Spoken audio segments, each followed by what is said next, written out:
നമസ്കാരം. ഇന്നത്തെ കോക്ടെയിൽ തുടങ്ങുകയാണ്. ഏവർക്കും സ്വാഗതം. ഹിമാലയത്തിൽ അതിരാവിലെ 3 മണിക്ക് എഴുന്നേറ്റ് കുളിക്കുന്ന നല്ല അന്തസ്സുള്ള പ്രധാനമന്ത്രിയാണല്ലോ നമ്മുടേത്. പറയുന്നത് മോദിജി ആയതുകൊണ്ട് അതിൽ അതിശയോക്തിയുടെ കാര്യമേ ഇല്ല. മുഴുവൻ തള്ളായിരിക്കും എന്ന് പറയേണ്ടതില്ലല്ലോ. ഫുൾ ടൈം വിദേശത്തും കറങ്ങി ഇങ്ങനെ തള്ളും പറഞ്ഞ് നടക്കുന്നതല്ലാതെ എന്തെങ്കിലും കാര്യമുണ്ടോ? ഒന്നുമില്ല. മോദിജിയുടെ ഈ തള്ളിനെ പൊളിക്കാൻ നമ്മുടെ രാഹുൽജി രംഗത്തിറങ്ങിയിട്ടുണ്ട്. പ്രധാനമന്ത്രിയാവുന്നതിന് മുൻപേ തന്നെ വിദേശയാത്ര നടത്തി മോദിജിയെ പോലും ഞെട്ടിച്ചിരിക്കുകയാണ് നമ്മുടെ രാഹുൽജി. ആദ്യം പോയത് ഗൾഫ് രാജ്യങ്ങളിലേക്കാണ്. ഗൾഫിലുള്ളവരെ കറക്കിയെടുത്തിട്ട് വേണം മറ്റു രാജ്യങ്ങളിലേക്ക് പറക്കാൻ. ഞാൻ ദുബായിക്ക് പോവാണ്. നേരത്തെ വന്ന് കണ്ട് പറയാൻ പറ്റില്ല കേട്ടോ, ക്ഷമിക്കണം. എന്നെ ഒന്ന് അനുഗ്രഹിക്കാൻ വേണം. തോമാച്ചോ, നാരായണ, ബുധനാഴ്ച ഞാൻ ദുബായിക്ക് പോവാ. നിന്റെ അനിയ അപ്പീടത്തോടെ പറഞ്ഞേക്കണേ. മോദിജിയുടെ പരസ്യ പരിപാടി തന്നെ മോദിജിക്ക് പാരയായി എന്ന് പറഞ്ഞാൽ മതിയല്ലോ. മോദിജി ചെയ്ത PR പരിപാടി അതേപോലെ കോപ്പിയടിച്ച് നടപ്പാക്കാനാണെന്ന് തോന്നുന്നു നമ്മുടെ രാഹുൽജിയുടെ പരിപാടി. രാഹുൽജി അല്ലാതെ ഇനി ആരുമില്ല ഇന്ത്യയെ രക്ഷിക്കാൻ എന്നതാണ് പരസ്യവാചകം. 4.5 കൊല്ലം മുൻപ് മോദിജി പറഞ്ഞ അതേ പരസ്യം. കോൺഗ്രസിന്റെ സഹായമില്ലാതെ, കോൺഗ്രസിന് മുമ്പിൽ നിൽക്കാതെ ഈ ഭരണം അവസാനിക്കാൻ സാധ്യമല്ല. നരേന്ദ്രമോദിയുടെ എതിരാളി, നരേന്ദ്രമോദി പോലും ഇപ്പോൾ ഭയപ്പെടുന്ന എതിരാളിയായി മാറിക്കുന്നത് രാഹുൽ ഗാന്ധി മാത്രമാണ്. തുളുനാട്ടിൽ നിന്നും കള്ളപ്പയറ്റ് പഠിച്ചിട്ട് വന്ന കള്ളപ്പെടുവ ഇന്നിറങ്ങിക്കോണം. ഈ അങ്കത്തട്ടിന്ന്, ഈ കൊട്ടാര വളപ്പിന്ന്, ഈ ടെറിട്ടറിന്ന്. ഗൾഫിലൊക്കെ പോയി തിരിച്ചു വരുമ്പോൾ രാഹുൽജി പുതിയ രാഹുൽജി ആവും. ഇപ്പോൾ തന്നെ പഴയ ആ മൂക്കളെ ഒലിപ്പിക്കുന്ന പരിപാടിയൊക്കെ നിർത്തി ആള് ജോറായിട്ടുണ്ട്. ഒരു കാര്യം നിങ്ങൾ ഓർക്കണം, രാജകുമാരനാണ് മഹീന്ദ്രൻ, ജാതകദോഷം. അല്ലെങ്കിൽ ഈ നാട് ഭരിക്കേണ്ടവനാണവൻ. 2019 മാനോദയരായി കഴിഞ്ഞ കാലങ്ങൾ കോൺഗ്രസ് വിമർശിച്ചിരുന്ന ഒരു മാഗസിൻ തെരഞ്ഞെടുത്തിരിക്കുന്നത് രാഹുൽ ഗാന്ധിയാണ്. രാഹുൽ ഗാന്ധി പഴയ രാഹുൽ ഗാന്ധിയാണ്. പടിപടിയായി അനുഭവത്തിൽ കൂടി വളർന്ന് ഇന്ന് ഇന്ത്യയെ നയിക്കാൻ പ്രാപ്തനായ നേതാവായി കഴിഞ്ഞു. അവിടെ എല്ലാവരും എന്നെ ബഹുമാന സൂചനാർത്ഥം അൽ കമലാസൻ എന്നാണ് വിളിക്കാറ്. ഈ അൽപ്പൻ എന്നുള്ളതിന്റെ അല്ലാണോ? ഞാൻ പണ്ട് കടവും കടത്തിണ്ടയുമായിട്ട് കരയിൽ കറങ്ങി നടന്ന പഴയ കമലാസൻ അല്ല. സ്വന്തം കാശ് കണ്ട് സ്വന്തം കണ്ണ് തന്നെ തള്ളിപ്പോയ പുതിയ കമലാസനൻ, അൽ കമലാസൻ. എന്തു വേണേലും ചെയ്തോ.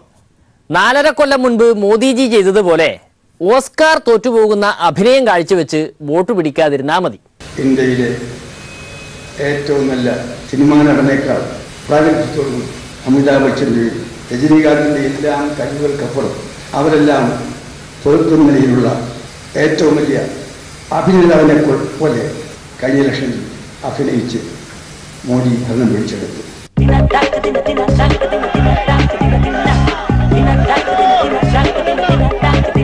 ആയിരം അവാർഡുകളെക്കാളും ഞാൻ വിലമതിക്കുന്നത് നിങ്ങളുടെ ഈ സ്നേഹത്തെയാണ്. നിങ്ങളാണ് എന്നെ വളർത്തിയത്. നിങ്ങൾ തന്ന ഊർജമാണ് ഈ സിരകളിലൂടെ ഒഴുകുന്നത്.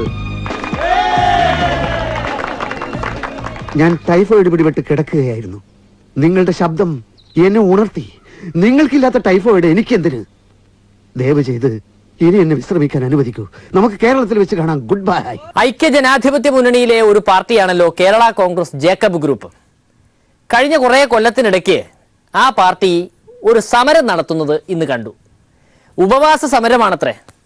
ഉപവാസമാണ് ഇപ്പോഴത്തെ ഫാഷൻ. സർക്കാരിനെതിരെ ഞങ്ങൾ ഒരു സമരം പോലും ചെയ്തില്ല എന്ന് ഇനി ആരും പറയരുതല്ലോ.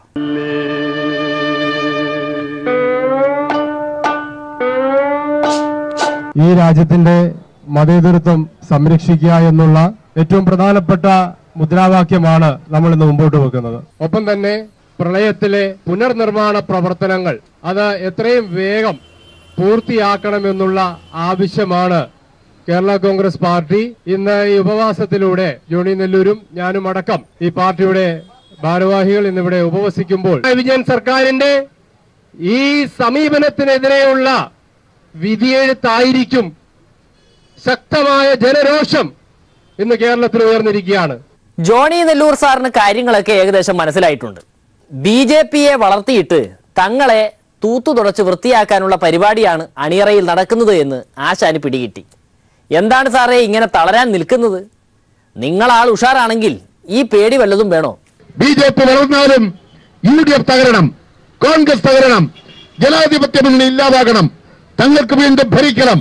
ഇത് തന്നെയാണ് അവരുടെ ലക്ഷ്യം. സർക്കാർ നടത്തിയ വനിതാ മതിലിൽ 3ഉം 4ഉം നിരയുണ്ടായിരുന്ന കാര്യത്തിൽ ജോണി സാറിന് തർക്കമില്ല. പക്ഷേ കണക്ക് എത്രയായാലും ജോണി സാർ അംഗീകരിക്കുന്ന പ്രശ്നമില്ല. വേണമെങ്കിൽ പറയാം, ചില സ്ഥലങ്ങളിൽ 2ഉം 3ഉം നിരകളുണ്ടായിരുന്നു, അംഗീകരിക്കുന്നു. എല്ലാം കൂടി കൂട്ടിയാൽ ഒരു 15 ലക്ഷത്തിൽ താഴെ മാത്രം ആളുകൾ പങ്കെടുത്ത മതിലിന് 60 ലക്ഷം ആളുകൾ, 50 ലക്ഷം ആളുകൾ എന്നൊക്കെ പെരുപ്പിച്ച് ഈ കേരളത്തിലെ ജനങ്ങളെ തെറ്റിദ്ധരിപ്പിക്കുന്ന ജോലിയാണ് ഇവർ ഏറ്റെടുത്തത്. PC ആശാൻ UDFിലേക്ക് തിരിച്ചു വരാനായി വാതിൽക്കൽ കാത്തുകെട്ടി നിൽക്കുന്ന കാര്യം എല്ലാവർക്കും അറിയാമല്ലോ. വേറെ ഏതെങ്കിലും കക്ഷികളായിരുന്നെങ്കിൽ മുന്നണിക്കാർ താലപ്പൊലിയും വെഞ്ചാമരവുമായി സ്വീകരിച്ചേനെ. ഇതിപ്പോ PC ആണ്. നാക്കിന് ലൈസൻസ് ഇല്ലാത്ത PC. നാക്കിന് ലൈസൻസ് എടുത്തിട്ട് PC-യോട് അകത്ത് കയറിയാൽ മതി എന്ന് പറയുമോ എന്നാണ് സംശയം. PC തിരിച്ചു വരുന്നു എന്ന് കേൾക്കുമ്പോഴേ ചെന്നിത്തലാജിക്ക് തലവേദന എടുക്കും. മുന്നണിയിൽ ഉണ്ടായിരുന്ന കാലത്തുണ്ടാക്കി ചീത്തപ്പേര് ഇതുവരെ മാറിയിട്ടില്ല. കെ മുരളീധരൻജിക്ക് മാധ്യമങ്ങളോട് പരിഭവമാണ്. UDFുകാർ ചെയ്യുന്നതൊന്നും ഈ മാധ്യമങ്ങൾ ചാനലിലും പത്രത്തിലും കൊടുക്കുന്നില്ല പോലും. അതിന് നിങ്ങൾ എന്താ ചെയ്യുന്നത്? മാധ്യമങ്ങളെ വിമർശിക്കുന്നവരൊന്നല്ല, നമ്മൾ മാധ്യമങ്ങളെയൊക്കെ ബഹുമാനിക്കുന്നവരാണ്. ഈ സർക്കാരിനെതിരായിട്ടുള്ള അതിശക്തമായിട്ടുള്ള വികാരം പ്രകടിപ്പിക്കുമ്പോൾ അതനുസരിച്ച് നമ്മുടെ മാധ്യമങ്ങൾ അതിനോട് സഹകരിക്കുന്നുണ്ടോ എന്ന് കൂടെ ചിന്തിക്കേണ്ട ഒരു സമയം കൂടിയാണ്.